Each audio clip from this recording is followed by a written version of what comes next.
See, when it comes to relationship, there are many friends. In my college, I remember many friends together. We do a lot of stuff. We enjoy. But sometimes, there is a pressure, and we have to there's a pressure to take a decision. At that time, how do you think we can take the right decision? Because sometimes the decision may not be right, sometimes the decision may be right.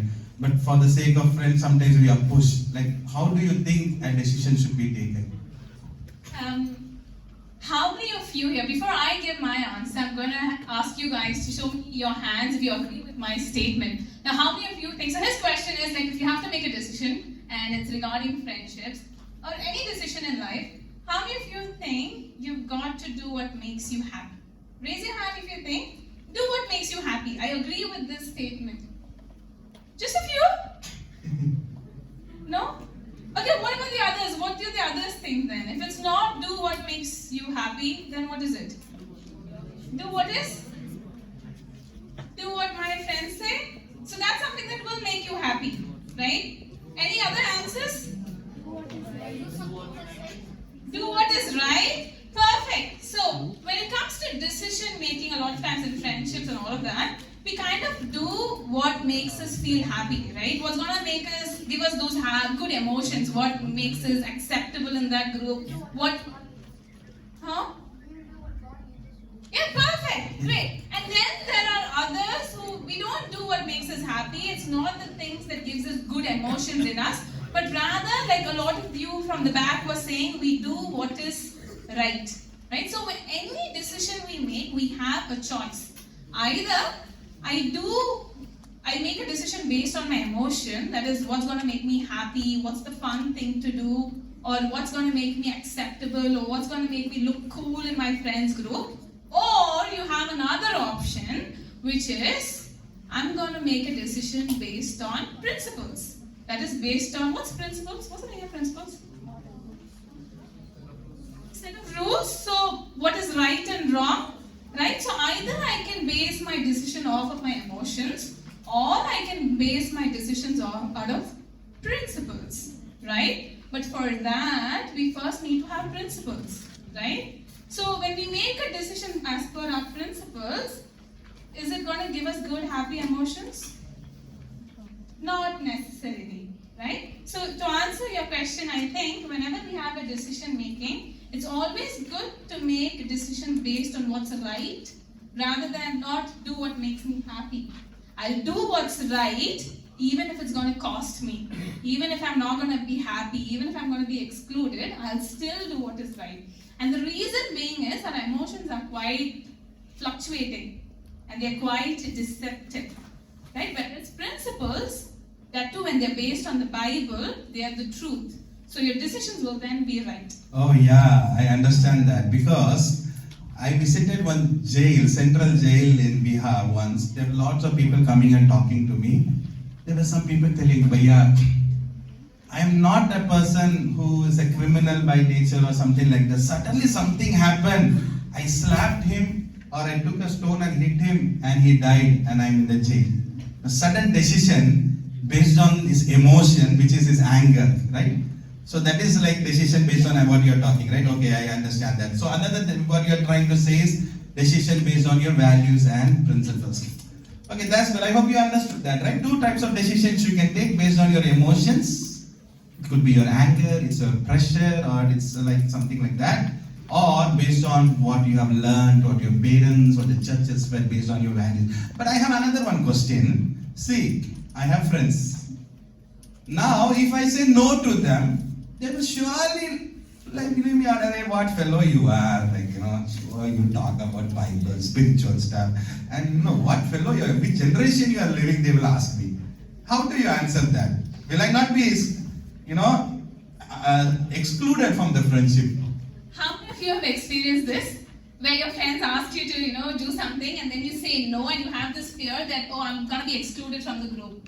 They might not want to hang out with me in the break the next day. They might not want to sit with me and eat. So what I do is, I'd rather do what they want me to do, even if I don't agree with it. How many of you have been in that situation? None of you. You've got Yeah, angels as friends Yeah, then. Yeah? And if you want to share an example? No? I'll give you a chocolate. Chocolate's not working here. Yeah, so, you want to say an example? No? Okay. Anyways, we'll move on. Okay, so a lot of us, we go through a situation in our friendships in school where we are forced to make certain decisions and agree with them because we don't want to go through that discomfort or that exclusion and that isolation from them, right? However, it's important to remember in those kind of situations that feeling discomfort is all right.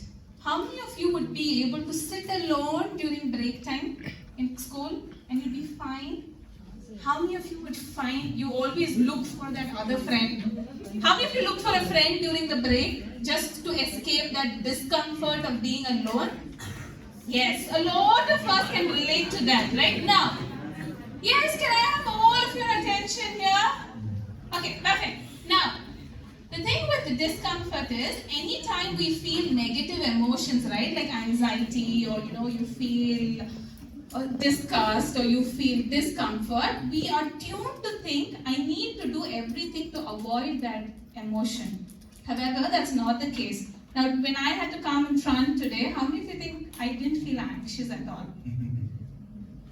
I'm dying inside right now. I'm waiting to go home and be like, why did you pull me from here? But let's say I based my decision and I said, oh, I'm going to feel uncomfortable up front. I'm going to feel so anxious. So I'm not going to do that. I'm going to escape that emotion, which means I'm going to say no. I'm going to just stand in the corner there.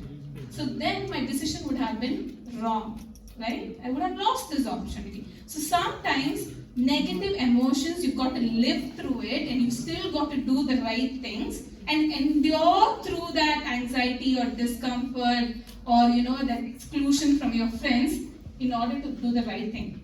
Now, why that's important is, how many of you have long-term goals? Long-term goals? No long-term goals? Okay, any long-term goals? Some of them are telling, I want to be an IAS officer, doctors. Perfect. Good. Astronaut. Wonderful. So now, Scientist. how many of you want to be fit? Fit. Have a fit body. Be physically fit. Now, if you want to be physically fit, a lot of us want to be physically fit here. Great. Now, if we want to be physically fit, I have to make some sacrifices today. Yeah? What sort of sacrifice does someone have to do to be fit? Diet? Can you eat McDonald's if you want to be fit? Can you have FC every day? Weekly once is fine. What else do you have? You have to work out every day. Now, all of this, is it something good? Does it come out from your heart? You're like, yes, I'm going to say no to KFC today. Does that come from your heart? No, right? So when you have a long-term goal, you often have to say no to short-term pleasures, right? Similarly, even when it comes to peer pressure, if I want to live a life that God wants for me, a holy and pleasing life in His will, I need to let go of certain short-term pleasures, which comes in the form of friendship sometimes, right? Okay, so it's just like how we discussed this evening, right? The diamond, goes through lot of pressure and high temperature.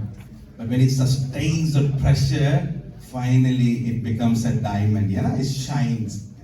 That's really nice, short-term goals, long-term, short-term pain, long-term joy. Short-term joy, long-term pain. You think about Judas. Judas went for short-term joy, but he ended up in a long-term pain. But Joseph, he had a short-term pain. He did the right thing. It's a discomfort. He was in jail. But then he had a long-term joy. He was a prime minister. He had to, save the whole nation. So, we need to make our choices based on that. Thank you. That was a wonderful thing that you said. But I have one more thing. One more. Don't clap. Come here. I have one more question to ask. That is, how, some people know that this relationship is toxic. Yesterday we were talking about toxic relationship from Jonadab and what is other friend's name? Amnon, Jonadab. So this kind of hey guys, hello, come here.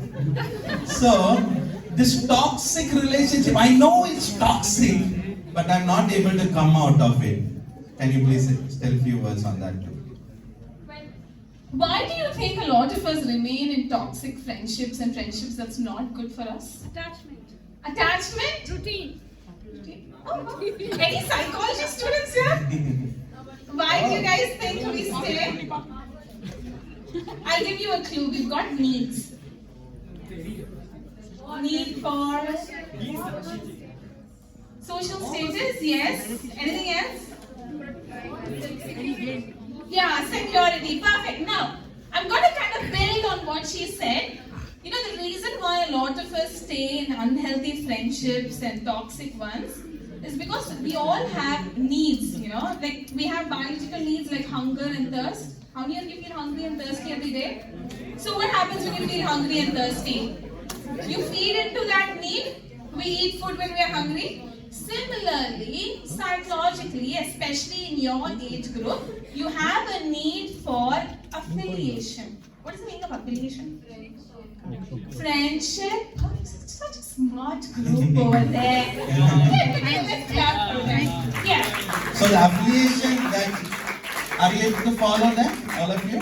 Yeah. What I mean by affiliation is, we have a need to be associated with someone. You know, we have this is my friend, my best friend, you are mine. Have you heard? Have anyone heard that? Have you told that to anyone? You are mine?